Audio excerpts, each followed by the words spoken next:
Bonjour à tous. Je suis content d'animer ce webinaire organisé par Secutop sur le document unique. On va rester un petit peu de temps ensemble, une question de 40 minutes, entre 30 et 40 minutes. Et je suis bien sûr à votre disposition pour toutes les questions. J'ai d'ailleurs un petit iPad devant moi qui m'indique les questions que vous pouvez vous poser sur cette question-là. Le titre était assez obscur, on peut dire aussi, on va parler de diligence, donc c'est un terme un petit peu anglais, mais d'un autre côté, certains connaissent peut-être ce que signifie la due diligence, et puis on va aussi sur des questions liées à la vigilance, au caractère raisonnable de la prévention, tous ces éléments-là qui commencent à prendre énormément d'importance dans notre monde, en tout cas dans mon monde de l'éthique des affaires et de la dignité humaine.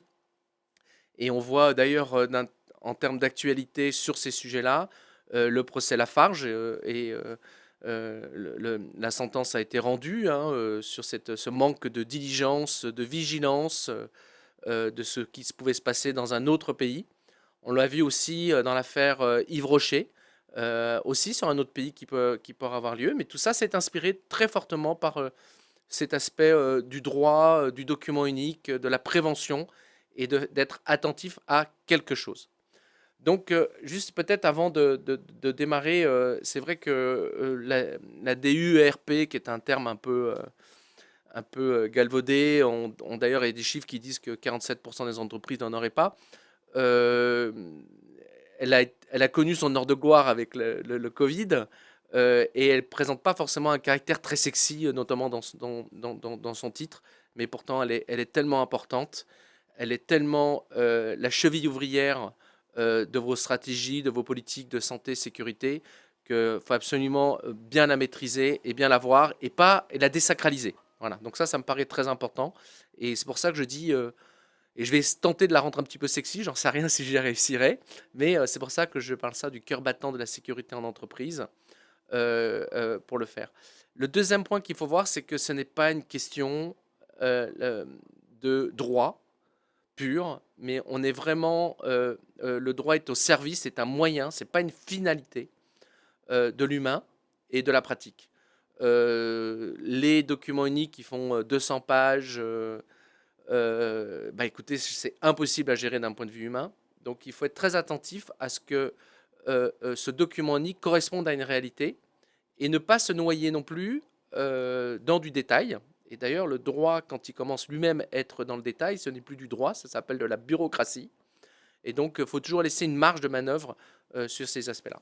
Mais avant de commencer, je me suis permis de faire une petite présentation de mon côté parce que ce qui est important peut-être sur ces sujets, c'est de savoir qui vous parle. En tout cas, c'est ma vision des choses. Donc, j'ai passé une vingtaine d'années dans le groupe Saint-Gobain, où je me suis occupé notamment de risque management avec l'actuariat, et puis surtout de gestion de crise. Donc, j'ai d'ailleurs animé le club sécurité dans ces aspects-là, environnement, hygiène et sécurité.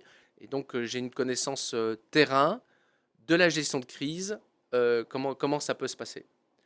Alors, je pense que peut-être passer le slide d'après où je me présente au niveau de la régie, à moins que ce soit le titre devant que j'ai. Mais voilà, donc du coup, ce qu'il faut bien comprendre, c'est que j'ai cette vision à la fois juridique, mais non pas comme un moyen, mais non pas comme une finalité, mais comme un moyen, et qui est toujours très utile pour l'entreprise. Il faut savoir que la première chose, quand il y a un accident du travail, quand il y a une question qui se pose, c'est de la part des gendarmes, de la part de l'inspection du travail, quand il y a un drame, bah, c'est de demander où est le document unique, où est les documents de prévention, où sont les éléments de formation.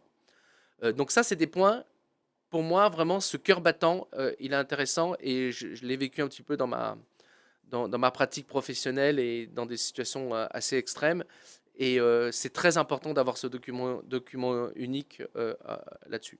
Après, ma vision, elle est multidisciplinaire. Je suis à la fois docteur en droit sur le droit de la régulation, donc tout ce qui est la régulation, ça peut être l'inspection du travail ou pas.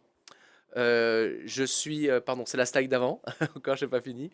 Je suis prof à Sciences Po Paris, en termes de tout ce qui est lié à la responsabilité des dirigeants, en éthique des affaires et comment on l'intègre à la stratégie. Alors quand on parle d'éthique des affaires, il faut bien voir que la santé, sécurité, ça correspond aussi à la dignité humaine et on l'intègre dans ce grand chapitre qui est l'éthique des affaires. Et ça correspond aussi à ce qu'on appelle des outils de compliance, ces outils qui nous permettent d'être en conformité. Donc je travaille aussi sur ces sujets dans les questions de management, de gouvernance et dans les domaines de gestion de crise. J'ai écrit plusieurs bouquins. Le prochain qui sort, ce sera sur l'éthique des affaires. Et celui d'avant, c'est lié à la compliance. Le prochain, c'est l'éthique des affaires. Et j'écris aussi sur l'enquête interne avec Jean-François Fèvre. On a monté une solution enquête interne et on intervient de façon très importante sur toutes les questions d'harcèlement moral, harcèlement sexuel, dignité de la personne, discrimination, parce qu'on a besoin de rechercher les faits. Et puis après, j'interviens dans différents niveaux. Alors, la première chose qu'il faut bien voir, ce que je vous disais en titre préliminaire, c'est que la responsabilité est due à la due diligence et est une question de vigilance. C'est-à-dire que on ne peut plus se permettre de considérer qu'on ne peut être que fataliste face à un certain nombre de situations. Quand quelqu'un perd sa vie, quand il y a un accident du travail, quand il y a un certain nombre de choses, c'est normal qu'on se pose la question de savoir qu'est-ce qu'on a fait pour éviter que ce risque ne se fasse. Et donc, quand on prend d'ailleurs, si je dois parler de l'actualité, quand on prend par exemple l'affaire Lafarge, le grand président directeur général de Lafarge a indiqué au tribunal je ne savais pas ce qui se passait. Et ça, ce n'est plus acceptable, ce n'est plus accepté par la société, et c'est encore moins accepté par le droit, et c'est encore moins accepté par l'éthique des affaires. C'est-à-dire que ce sont des risques tellement importants pour la société, pour l'entreprise, pour leurs salariés, pour l'ensemble de la société, que la moindre des choses qu'on demande, c'est est-ce que vous avez pris des mesures pour éviter que ce risque ne se produise. Mais ça veut dire aussi une chose, c'est que toutes les stratégies qui disent « Ah ben je n'étais pas au courant, je l'ai refilé à mon voisin, je l'ai mis à un sous-traitant ben, ça ne fonctionne plus. » Voilà, ça a fonctionné pendant un certain temps. Ça a été une stratégie d'ailleurs souvent d'avocats qui disent bah, « Écoutez, moi on ne m'a pas averti, je ne suis pas au courant. » Alors à la Lafarge, c'était même « Je ne suis pas un enfant d'Internet, je ne lis pas mes mails. » Mais la moindre des choses, c'est de bien regarder si on a bien identifié ce risque. Et ça veut dire un peu plus que identifier son risque. Et ça vaut aussi bien pour un membre du conseil d'administration, un directeur général, des fonctions support, un auditeur. C'est de faire preuve de diligence, de faire preuve de proximité, de s'intéresser aux questions et de voir si j'aurais dû me poser la question ou pas. Nestlé est confronté à ce sujet-là. Un certain nombre de dirigeants et au plus haut niveau maintenant, et c'est ça qui est intéressant, ne peuvent plus se cacher derrière d'autres, parce que leur responsabilité, c'est d'identifier ces risques et de voir ce qu'ils ont mis en termes de prévention et de les prévoir à minima. Et même le droit social français a été assez en avance, même parce qu'actuellement, tous ces sujets, voilà, je parle de due diligence, duty of care, c'est des conceptions anglo-saxonnes. Le droit social français a été en avance parce que le principe de prévention, le principe de précaution sont rentrés en jeu. Et on a même considéré que dans certains cas, s'il y avait un défaut dans cette prévention, on pouvait engager la responsabilité au niveau de la faute inexcusable qui permettait aux personnes de doubler leur rente et de le faire. La faute inexcusable, en fait, c'est un terme un peu étrange, mais elle est inexcusable. Pourquoi? Parce que l'employeur, les services supports, un certain nombre de personnes auraient dû savoir de façon raisonnable, on ne demande pas de ne pas savoir ce qui est impossible à savoir, mais on doit prouver qu'on le sait. Et donc c'est cette balance qui doit être effectuée, on parle du caractère raisonnable, entre ce pouvoir de direction, qui fait que ben, j'ai des gens sous ma responsabilité, donc je m'assure quand même de leur sécurité, ou de leur hygiène, ou de leur santé, et cette obligation de sécurité. Pendant longtemps, on a considéré d'ailleurs la jurisprudence, et je pense que ce n'était pas forcément heureux, avait considéré que l'employeur avait une obligation de résultat. Les faits peu importe ce qui se passe, il y avait un accident, la responsabilité de l'employeur, du mandataire social était engagée. En fait, heureusement qu'on est revenu de façon plus raisonnable, et c'est 2016 pour la Cour de cassation, si je dois donner un arrêt, on est venu sur ce qu'on appelle une obligation de moyens renforcée, c'est-à-dire que ce qu'on va vérifier, c'est est-ce que j'ai mis les moyens pour éviter que le risque ne se réalise? Est-ce que j'ai mis des outils, qu'on appelle outils de compliance, pour éviter que ce risque ne se réalise? Voilà. Et tout ça part d'un grand principe aussi, qui est le principe de loyauté. Je passe sur la slide 4 pour mes voisins, donc ça s'appelle 2, le plan de prévention. Et donc, et c'est vrai qu'on en parle souvent. J'étais avec un ami qui s'occupe d'une boîte de sécurité. Il dit souvent à ses clients, sécurité privée, hein, c'est une autre forme de sécurité. Il dit souvent à ses clients, la sécurité, c'est pas un coût, c'est un investissement, c'est une stratégie. Voilà. Donc c'est vrai qu'il faut vraiment la réintégrer à l'intérieur. Et moi, ce que j'aimais bien, c'est que, en tout cas chez Saint-Gobain, c'est que depuis très nombreuses années, donc moi j'ai quitté Saint-Gobain il y a une dizaine d'années, mais pendant de très nombreuses années, toute réunion, que ça soit la direction générale, le PDG qui venait dans une filiale, dans une usine, toute réunion commençait par les chiffres de sécurité. Et donc ça, on voit que il y a une implication qui est effectuée, qui est importante. D'ailleurs, j'ai une question là-dessus qui est très intéressante de Willy, qui dit comment peut-on prouver l'implication active ou non de l'employeur dans la sécurisation de son lieu de travail? Ben, dans tous les sujets que j'ai de compliance, en éthique des affaires, en éthique de travail, en dignité humaine, c'est toujours la même chose. Est-ce que j'en ai parlé en conseil d'administration? Est-ce que j'ai une politique? Est-ce que j'ai mes directions qui ont signé quelque chose? Alors après, est-ce que j'ai un document unique? Est-ce que j'en parle à chaque fois de mes réunions? Est-ce que j'ai un plan d'action qui correspond aux choses comme ça? C'est des points qui vont être regardés de façon très importante pour voir s'il y a une implication active. J'allais dire, cette implication active, elle est vérifiée par les autorités de régulation, voire par les financeurs, ou avec la DURP et avec la CSRD notamment, ça va regarder. Mais ça va au-delà. Si on veut qu'elle soit une stratégie, si on veut qu'elle s'intègre dans la stratégie, c'est comme ce qu'on appelle les sujets environnementaux, sociaux, de gouvernance auxquels maintenant les entreprises doivent répondre, ces enjeux-là. Et ben, comment je l'intègre dans la stratégie? Ça veut dire qu'à chaque fois que j'en parle, je dois regarder ce point-là et le remettre. C'est un point très très important. Nous, on commençait toujours, notamment en sécurité, par le TF1, ce qu'on appelle le TF1, le TF2, le TF3. Dès qu'il y avait un TF1, c'était interprété. Et on essayait de capitaliser le savoir, de l'échanger avec le terrain, c'est très important. Et donc, ce qui est important aussi, c'est de bien le voir, c'est qu'on parle de politique, on parle de programme de prévention. Au-delà d'un programme annuel, on parle de programme long terme, moyen terme. Bien sûr, le court terme, il est important. Mais si on ne l'interprète pas d'une certaine façon, ça ne fonctionne pas. Et donc, il faut avoir un programme qui va prendre un ensemble de parties prenantes qui vont entrer là-dessus.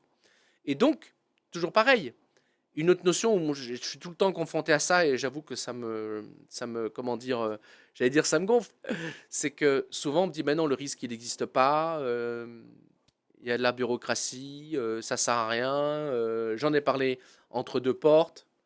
Non, ça fonctionne pas. D'ailleurs, un dernier arrêt de cour pareil de la cour de cassation, où un employeur a dit, oh mais si, moi j'en ai parlé, j'ai fait de la prévention entre deux portes. Ça n'existe pas.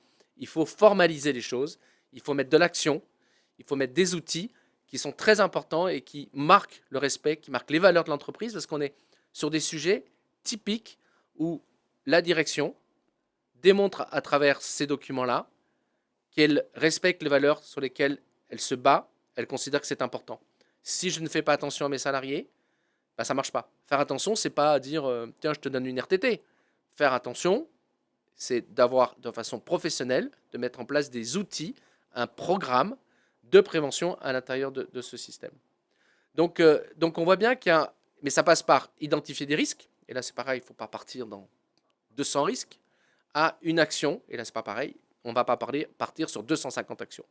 Donc il faut faire les choses plutôt simples, mais plutôt bien, et bien identifiées. D'ailleurs, dans la stratégie des risques, comment on va le faire ou pas le faire avec de la gravité, de l'importance, des causes.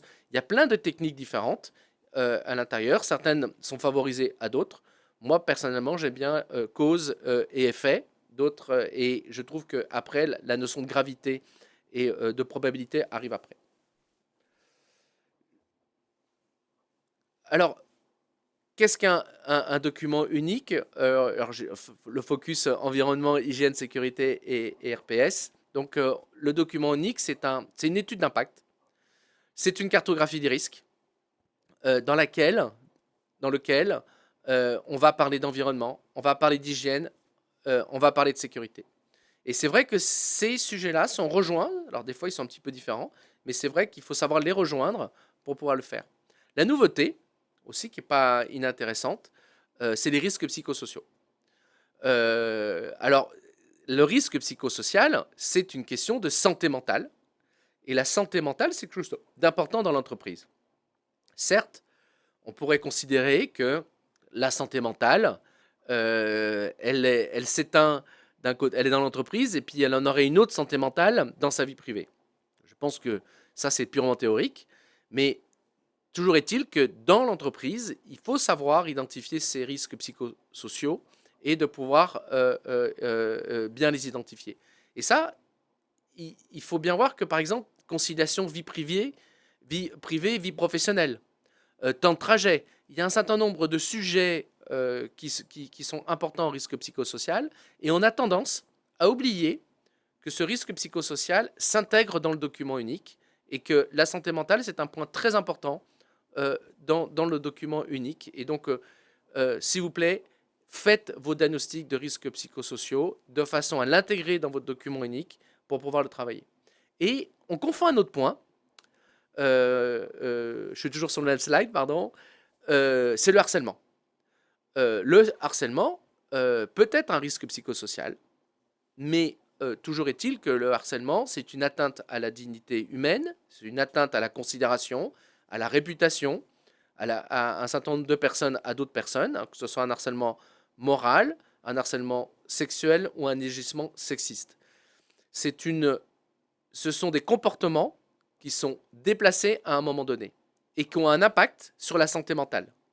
D'ailleurs, une des définitions du harcèlement, parce qu'on a une définition en social et on a une définition en pénal, qui sont pratiquement identiques à la différence de l'élément moral qu'on appelle l'intentionnel, c'est qu'on va regarder, quand on fait une enquête interne sur le harcèlement, on va regarder la dégradation des conditions de travail et de l'état de santé de la personne. Ça ne veut pas dire que si la personne a une dégradation de sa santé, il y a harcèlement moral. Ce qui compte, et on le fait avec Jean-François Febvre, ce qui compte, c'est d'aller chercher les faits.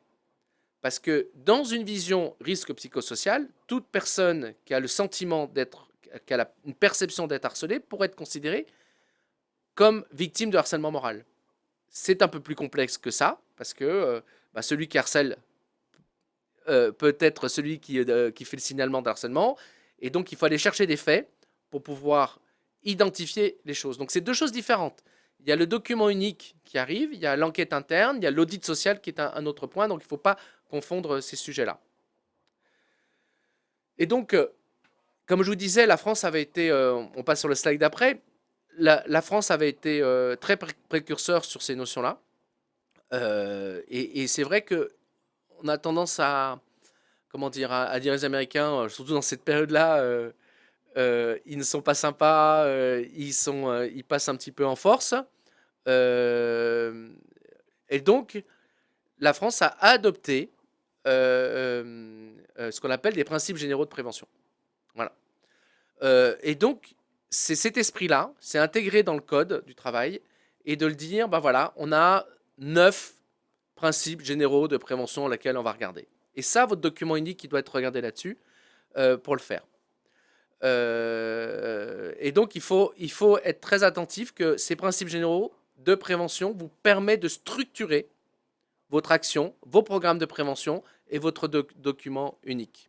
Alors j'ai une question, là je ne la comprends pas, pardon Marine, c'est les RPS ne sont pas uniquement liés aux interactions entre collègues. Je ne pense pas avoir dit ça, j'ai dit qu'il y avait des connexions vie privée, vie publique. Il y en a plein d'autres sur les risques psychosociaux, mais les risques psychosociaux sont aussi liés au phénomène d'organisation. Donc il n'y a pas de sujet pour moi aussi. Ça peut être d'un côté ou de l'autre, mais je ne ferai pas la guerre entre c'est le problème de l'organisation, c'est le problème de comportement. C'est deux choses auxquelles il faut être attentif et les choses sont un peu plus complexes que ça. Donc, bien regarder ces principes généraux de prévention de façon à bien arriver. Nous, on a d'autres principes qui arrivent dans nos domaines du droit, en tout cas de l'éthique des affaires. Ça va être les principes de loyauté, le principe de transparence, le principe d'indépendance, le principe de proportionnalité. Il y a aussi des principes généraux du droit qui interviennent à l'intérieur, dans lesquels on va vérifier si les choses sont faites correctement ou pas correctement. Là, je vais vous parler on passe le slide d'après, je voulais vous parler de la délégation de pouvoir.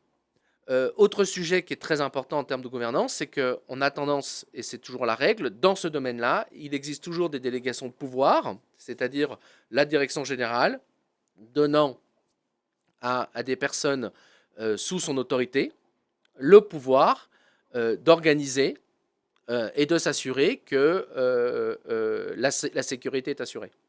Bon, c'est pareil. L'autre pouvoir qui n'est pas inintéressant aussi là-dessus, qu'on en parler toujours, c'est le CSE, qui a un droit d'alerte. Il y a des systèmes de droit de retrait aussi, mais pour les salariés.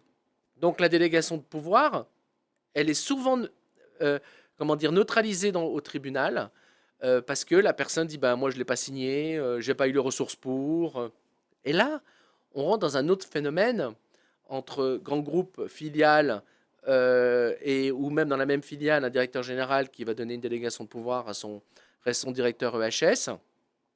On va vérifier qui a le pouvoir de, et si la direction a bien donné ce pouvoir. C'est-à-dire qu'en fait, il y a une sorte de tropisme auquel il faut être très attentif. Ces sujets-là sont des sujets de direction. Et donc, on va vérifier si la direction, voire le grand PDG, a bien mis en place une stratégie, des programmes pour s'assurer que les choses existent et que les gens en dessous puissent faire le travail. Et donc, cette délégation de pouvoir, elle peut exister si on a bien vérifié que la personne a les ressources, si un certain nombre de règles ont bien été appliquées sur ces sujets-là qui a été fait. Ne serait-ce que la question de la compétence. La question de la compétence, elle est extraordinaire parce que c'est la formation. Alors, on a tendance, surtout en France, à faire des e-learning, alors en RPS, à aller, mais c'est quoi la formation? C'est quoi la compétence? Une formation, je vous rappelle, c'est d'un point de vue juridique et pour toutes les autorités de régulation dans le monde entier, c'est le fait qu'on monte en compétence. Un e-learning, c'est une sensibilisation. Mais une compétence, elle doit être identifiée par une sorte de qualification. On a bien identifié une compétence sur laquelle on a fait. On a bien le pouvoir d'agir pour le faire ou pas. Et c'est ça la notion de délégation de pouvoir. C'est ça l'esprit de la gouvernance pour atteindre cet objectif, pour remplir l'objectif. Ensuite, ce qui est très important aussi, c'est qu'il faut bien voir que derrière, il faut faire un plan d'action. Alors, plan d'action, on peut en avoir. On peut en avoir un slide, un risque, un plan d'action qui va en face. Bon, le jour où la personne est partie et avec les fichiers Excel ou autre part, bah, ça pose problème. Le jour où on a un accident, il est où ce plan d'action? Enfin voilà, donc du coup, c'est vrai que il faut être très attentif à avoir des plans d'action et un DURP dans lequel il y a une pérennité, il y a une action qui est menée. Et donc, comme disait Willy, c'est une façon de montrer aussi l'implication de la direction générale, c'est que ce plan d'action, il doit être discuté à tous les niveaux. Voilà. En CSE, c'est une certitude, mais aussi au niveau du COMEX, au niveau de la direction générale. Quel est mon plan d'action? Où on en est? Où sont mes indicateurs? Mais de façon simple. Honnêtement, au-delà de 20 risques, c'est extrêmement difficile de pouvoir mener les opérations. Alors c'est vrai que dans certaines industries qui sont plus complexes que d'autres, mais une direction générale, il faut lui donner qu'est-ce qui est important ou pas à l'intérieur qui puisse pouvoir agir sur ces questions-là. Et donc à l'intérieur, il faut dans le plan d'action prioriser. Et donc là aussi, on a un sujet qui peut être intéressant en termes, en tout cas en droit pénal, c'est-à-dire que si on fait un document unique et puis on met dans le plan d'action et dans le plan d'action, on ne l'a pas fait, pour plein de raisons, de compétences, de signature, comme diraient certains, de délégation de pouvoir, et bien là, on peut considérer que vous étiez, en tant que dirigeant, conscient du risque et que vous ne l'avez pas appliqué ce risque de façon consciente. Donc là, attention, ça veut dire qu'on rentre dans un aspect droit pénal dans lequel on peut prouver qu'il y a une intention de le faire ou pas.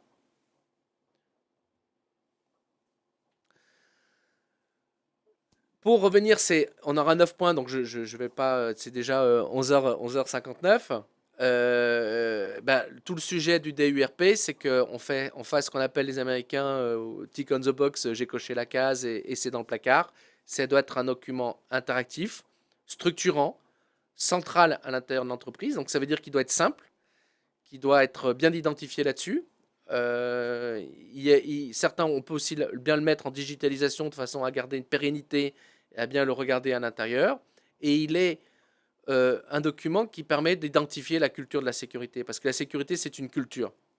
Il faut être attentif à la sécurité, il faut être attentif à ses collègues, il faut être attentif à ces points-là. Et je pense aussi que lorsque un accident arrive, il faut prendre ses responsabilités, et c'est un moment de vérité qui est extrêmement difficile parfois pour le faire ou pas.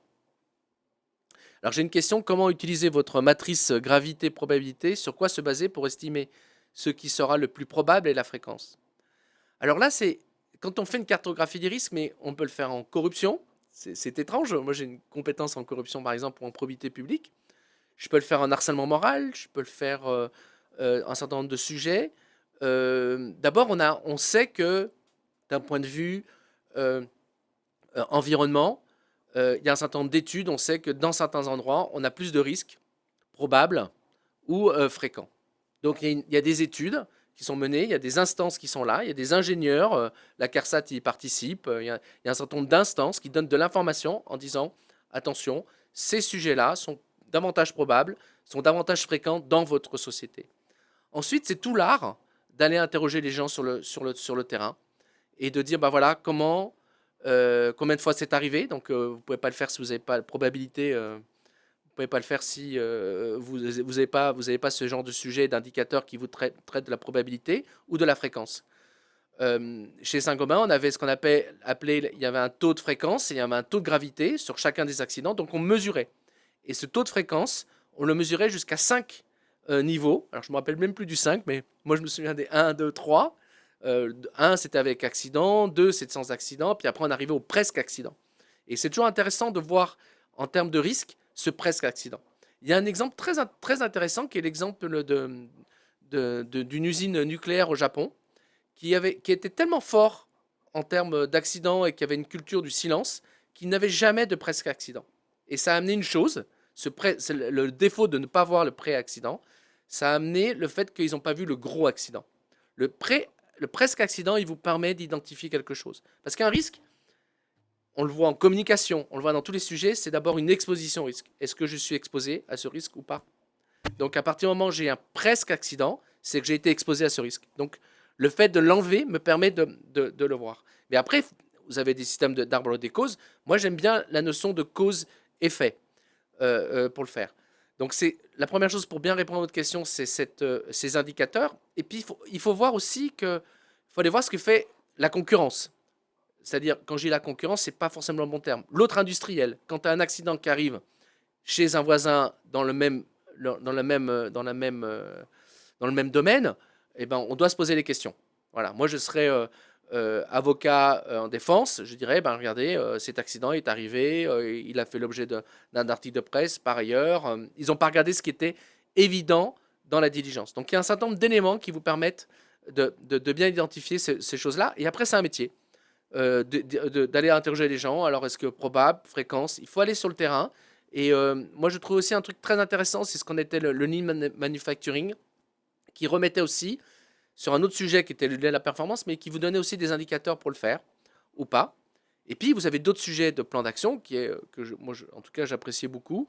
C'était la minute de sécurité, en parler dans les équipes, en parler directement en hiérarchie. Alors, c'est pas aller le directeur d'usine qui va court-circuiter le chef d'équipe. Il existe des choses, mais si on doit le faire, on peut le faire dans le cadre d'une réunion sécurité. Mais avoir l'information pour un directeur d'usine, faire le tour de l'usine, de regarder comment ça se passe devant lui-même, c'est très très important. C'est comme le RH. Un RH en usine, ben, il doit d'abord passer un peu de temps dans l'usine, mais comme un RH dans les bureaux, il doit passer un peu de temps dans les bureaux, arriver plus tôt que les autres. Donc c'est ça, c'est un ensemble de choses qui vont le faire sur la probabilité et la fréquence pour le faire, sachant qu'un accident mortel, heureusement, c'est pas tout le temps fréquent.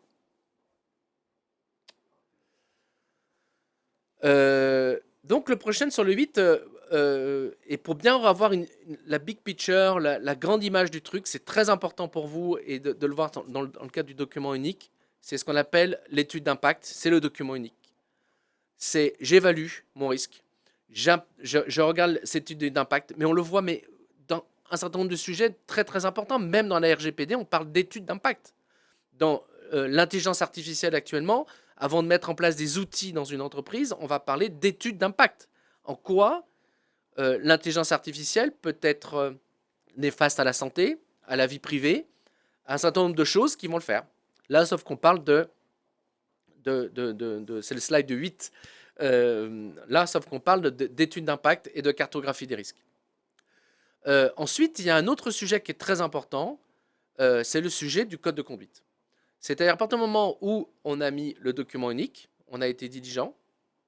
À partir du moment où ce document unique, on a mis un plan d'action, dans le plan d'action, on doit le mettre dans ce qu'on appelle le code de conduite. Alors, en France, le code de conduite s'intègre dans le règlement intérieur.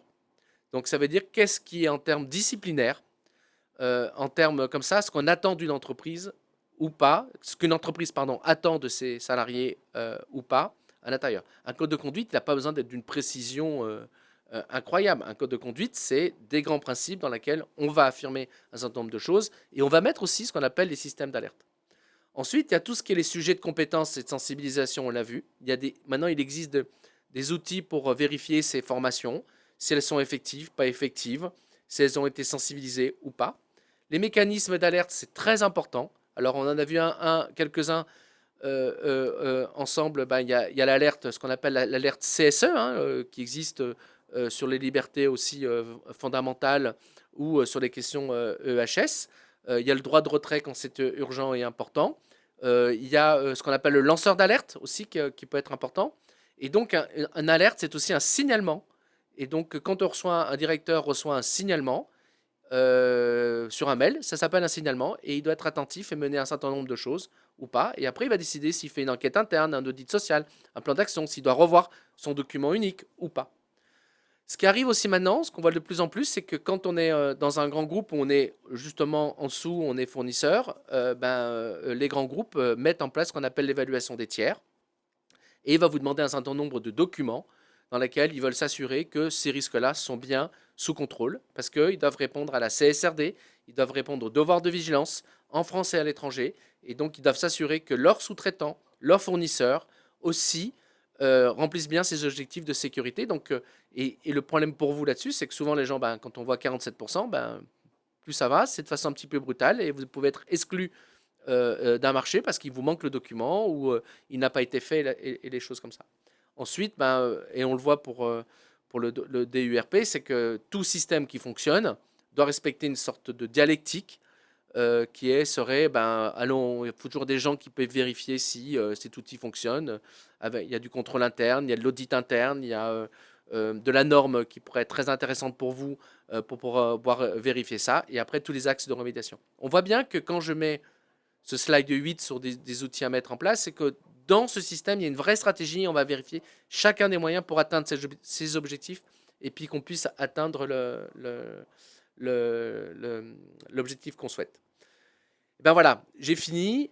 Donc mon dernier stade là-dessus sur le document unique, sur la diligence, c'est que mon message en tout cas est de vous dire que c'est de la gestion du risque, c'est du risk management, que tout cela, ça se joue sur d'autres sujets que la santé, sécurité, l'hygiène, que ces sujets-là sont aujourd'hui regardés, évalués par vos donneurs d'ordre, et donc il faut être extrêmement attentif pour pouvoir les faire. Et puis surtout, honnêtement, il faut désacraliser. C'est-à-dire que si vous commencez à dire je fais 200 pages, je le fais ou pas, c'est intéressant. Si on commence à vous dire, et comme je l'ai vu, et là je trouve que c'est pas acceptable, c'est gratuit, rien n'est gratuit. Quand c'est gratuit, c'est que c'est vous le produit, ou vous payez trop cher un certain nombre de choses. Il faut mettre un petit peu d'argent dessus et de le faire, et avoir des outils comme Secutop avec qui j'interviens aujourd'hui, qui est un outil intéressant qui peut vous aider. Je vous remercie, et puis je suis bien sûr à votre disposition là-dessus. Alors j'ai peut-être pas de questions, mais on me dit, Pascal me dit que on observe souvent que tous ces domaines sont traités par des personnes différentes, apportant aux managers de briques séparées alors qu'elles ont des liens sur la santé et la sécurité. Le rejet sur le terrain vient souvent dans la perception de surcharge à traiter. Pascal, vous avez 200% raison. Et c'est vrai qu'on le voit dans les autres sujets aussi, c'est qu'on est sur des sujets de transversalité et de verticalité. Verticalité, on l'a vu, hein, c'est la délégation de pouvoir. C'est comment du haut au bas, je m'assure que les choses sont bien faites. La transversalité, c'est que ben, les RH interviennent, les financiers peuvent intervenir, parce que c'est eux qui font les investissements, hein, le directeur industriel, par exemple. Et donc, c'est un sujet de transversalité, c'est là qu'on parle de culture. C'est-à-dire que sur un certain nombre de sujets, et c'est là qu'on va juger de la pertinence de l'évaluation de la gouvernance en haut. Est-ce qu'ils sont capables de traiter cette transversalité, oui ou non? Dans des moments de crise notamment, et ben, c'est toujours un moment de vérité. Donc, merci pour cette remarque, Pascal. J'ai l'impression que je n'ai pas d'autres questions. Donc, bah, écoutez, je vous remercie de m'avoir écouté. Puis j'espère à bientôt là-dessus. Diligence prenant à eux, mais c'est plus riche qu'on le croit à l'intérieur. Voilà. À bientôt, j'espère. Et je vous souhaite une bonne journée.